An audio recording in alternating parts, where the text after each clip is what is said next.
E a segurança, principalmente no centro de São Paulo, quais são os planos, o que está sendo feito em relação a isso? Olha, é um maior anseio da população, né? E de E falar da fato, Cracolândia também, o né. Estado tem a grande responsabilidade, né? Quem tem ali a Polícia Penal, a Polícia Civil e a Polícia Militar, né? Então, portanto, é o grande responsável pela segurança. E é importante que haja a cooperação também com os municípios, né? Porque hoje, quanto mais integrado os sistemas estiverem, melhor a coisa funciona. É, a gente tem uma parceria grande, por exemplo, com o município de São Paulo.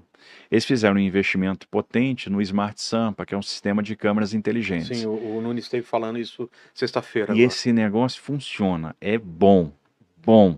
Né, um custo aí para o município, um custo que o município está arcando. Eles instalaram já 15 mil câmeras, serão 20 mil até o final do ano. Em que Eles têm regiões?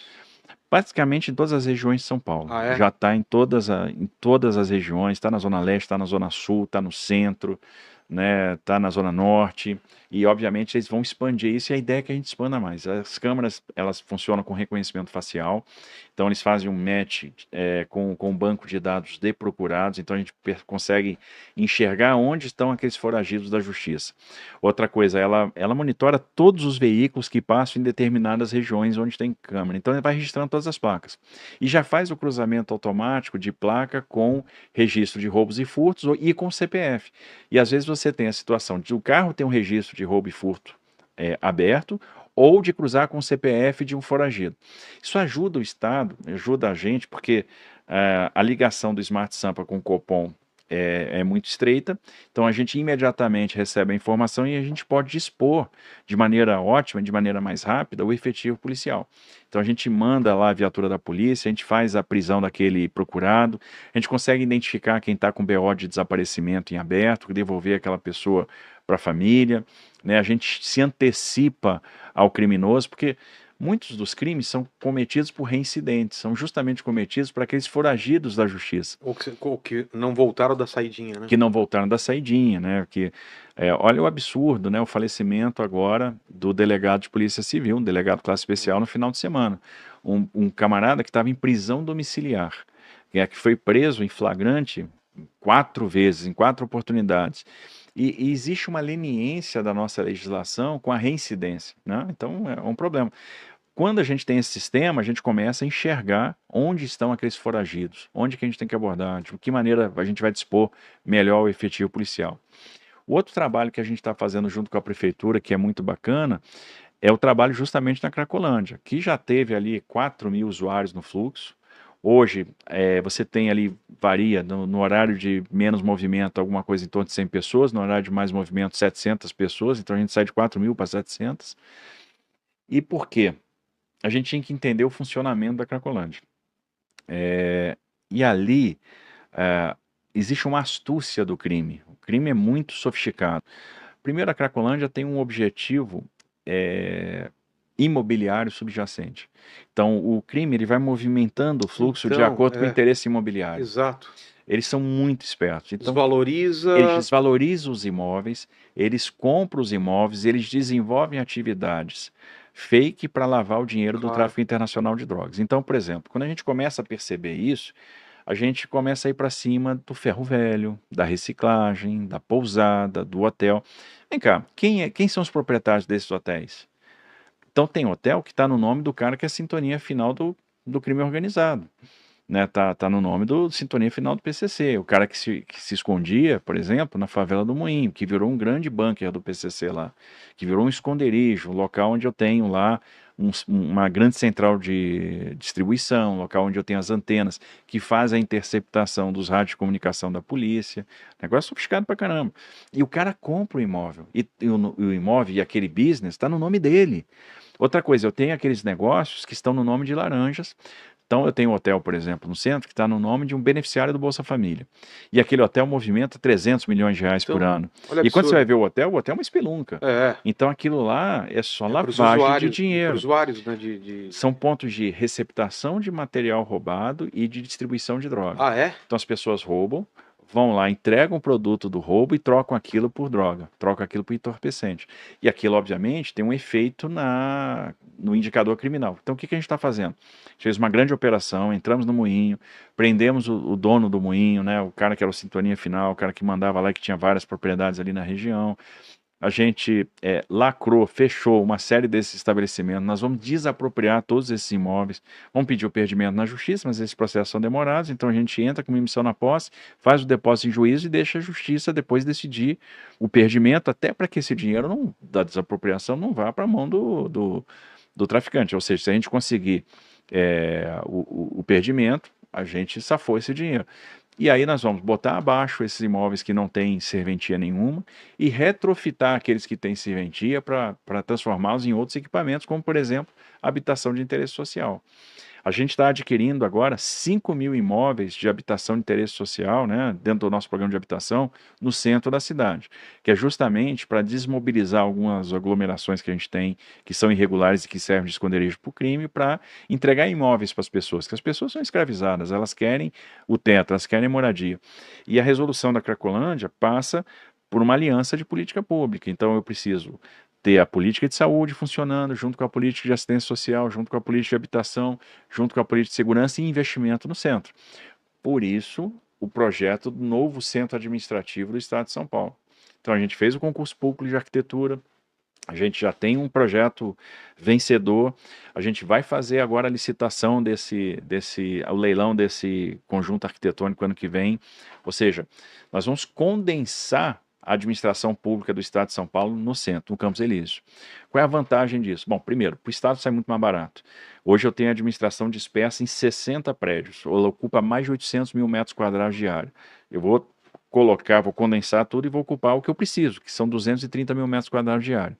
Fica todo mundo num lugar só, eu aumento a eficiência, eu aumento a velocidade de resposta. Os nossos servidores vão trabalhar num prédio muito mais moderno, muito mais amigável, né? É uma espécie de Faria Lima no centro da cidade agora. Agora, o grande efeito é a reordenação urbana, porque no final a gente está investindo quase 5 bilhões de reais no centro, na região onde é a Cracolândia.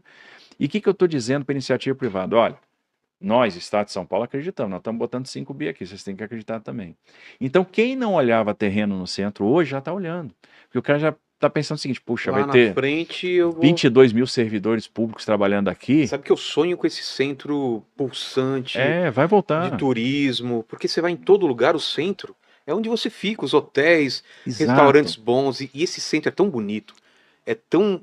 Cara, eu gosto tanto de andar pelo centro, só que você fica com medo de andar à noite, Ele né? foi- Imagina você poder andar a pé, Claro. ter turista lá, ter E vai acontecer, porque restaurantes. esse centro ele foi ficando degradado pela ação do crime. É. A gente vai reestabelecer, nós vamos expulsar o crime. Nós não vamos permitir muito que o crime prédio se estabeleça. Então, abandonado. primeiro, esse sistema forte de Tem vigilância. aquele prédio do INSS até hoje está abandonado, na 9 de Abandonado, julho, foi né? invadido, né? Foi invadido, Foi invadido, um negócio horroroso. Então, o que acontece? A gente, primeiro, vai cuidar do centro, vai cuidar da segurança, tem o Smart Sampa lá, parceria com a prefeitura, que está funcionando bem.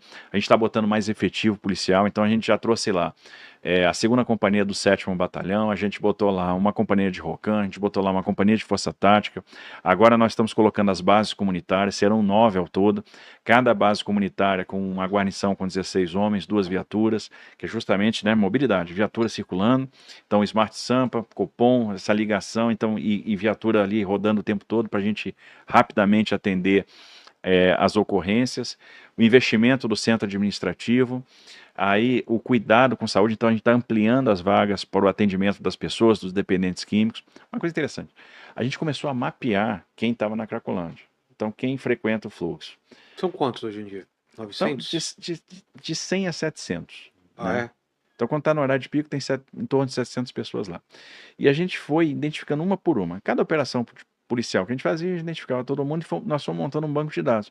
Porque se eu não entendo quem está lá, eu não consigo resolver o problema. Porque cada pessoa ali tem uma Tem história uma história, diferente. Exatamente. Tem gente que Olha, perdeu o emprego, tem gente que tá sem família, tem gente que... Lá tem gente com um boletim de ocorrência de desaparecimento tem em gente aberto. de 5 anos, o Nunes está falando, tem gente há 10 15. anos lá. Tem Hã? 15. De 15 anos. Tem gente de 15 anos lá. Cara, Então, tem esse cara de 15 anos, ele quem precisa que é de esse uma cara abordagem. normalmente?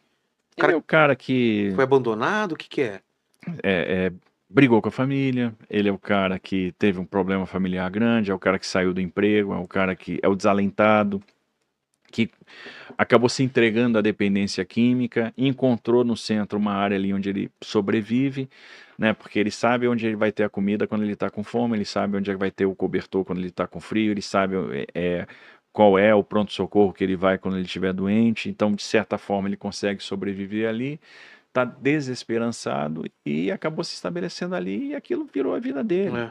Esse cara precisa ser resgatado. Agora, a abordagem para esse cara que está há 15 anos é diferente da abordagem daquele cara, por exemplo, que é egresso do sistema prisional, está em regime de progressão de pena, descumprindo o que a justiça determinou. 60% do efetivo da Cracolândia é este perfil. São egressos do sistema prisional que estão descumprindo o que a justiça determinou e estão em regime de progressão.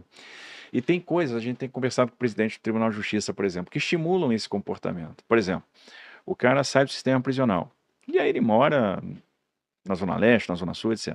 Quando ele tem que fazer a prova de vida dele, ele tem que ir lá para o Fórum da Barra Funda para fazer a prova de vida. Ele já não volta. Ele fica no centro, aí ele vai praticar um crime, ele vai buscar a droga. Ou seja, eu tenho que desestimular esse cara de voltar para o crime ou voltar para a droga. Naquele momento, por exemplo, que ele vai para a prova de vida. Então eu posso descentralizar essa atividade. Eu posso usar os 32 Descomplicas que a Prefeitura de São Paulo abriu, eu posso usar os poupa-tempos do governo do estado. Então tem maneira de fazer isso sem deslocar essa pessoa para o centro, né, e criar esse incentivo para a pessoa ficar lá. Então eu acho que a gente está evoluindo. Para quem está acompanhando, a Cracolândia vem desidratando, vem desidratando, vem desidratando. Agora, a gente precisa de uma abordagem sistêmica, multidisciplinar e constante, porque não adianta vir com uma solução abrupta, não vai dar certo. O tratamento compulsório, né? Internação compulsória eu até acho legal, assim, para aquela pessoa que não tem perspectiva, ela não tem mais a perna para se tratar, autorização da família, e ela precisa de alguém para cuidar dela, né? Alguém tem que ver, poxa, essa pessoa está se consumindo, essa pessoa vai morrer. Por si própria ela não vai sair. Por si própria ela não vai sair. Então, neste momento, a gente precisa ajudá-la. Mas é o que eu falo, cada caso é um caso. Tem a pessoa que não precisa do tratamento de saúde, mas não precisa ser internado compulsoriamente. Tem aquele que precisa voltar para o sistema prisional, tem aquele que precisa da internação compulsória. Cada história ali é uma. E a gente está conversando bastante com a Defensoria Pública, com o Ministério Público, com o Tribunal de Justiça, para anunciar cada passo que a gente vai dar. Porque se todos os órgãos estiverem remando na mesma direção, a gente resolve. Porque é um erro achar que a questão da Cracolândia é uma responsabilidade do Estado, ou que é uma responsabilidade da Prefeitura, ou que é uma responsabilidade do Ministério Público, ou do Judiciário, ou da mídia. É uma mistura, né? É de todo mundo, é da nossa sociedade. Então é uma questão de postura, é uma questão de pacto social. Nós queremos acabar com aquilo, porque se a gente quiser, a gente acaba. Eu também acho. Acho que tem muita gente que lucra com isso, tem muito interesse em crime organizado, algumas ONGs, tem muita gente que não faz tanta questão que acabe ou que acabe de vez. O crime é interessantíssimo manter aquilo lá, porque é o que joga o preço do imóvel para baixo, é o que permite. Quanto mais degradado, menos negócios lícitos, menos pessoas circulando, mais fácil continuar realizando as atividades criminosas e fazer a lavagem de dinheiro, que foi uma coisa que sempre interessou. Por isso que quando a gente entende o ecossistema criminoso e atua em cima do ecossistema criminoso, e a gente está fazendo isso em parceria com a Prefeitura, estamos fazendo isso em parceria com o GAECO, né, com o Ministério Público, com o Judiciário, a chance da gente ser bem sucedido é enorme. E é por isso que ela está começando a desidratar, a gente vai aumentar a impulsão, aí vem um investimento pesado que nós vamos fazer, e com esse investimento a gente vai expulsando o crime, a gente vai transformar aquela realidade do centro. O centro vai ser outro, e esse é um dos grandes legados que a gente pode deixar.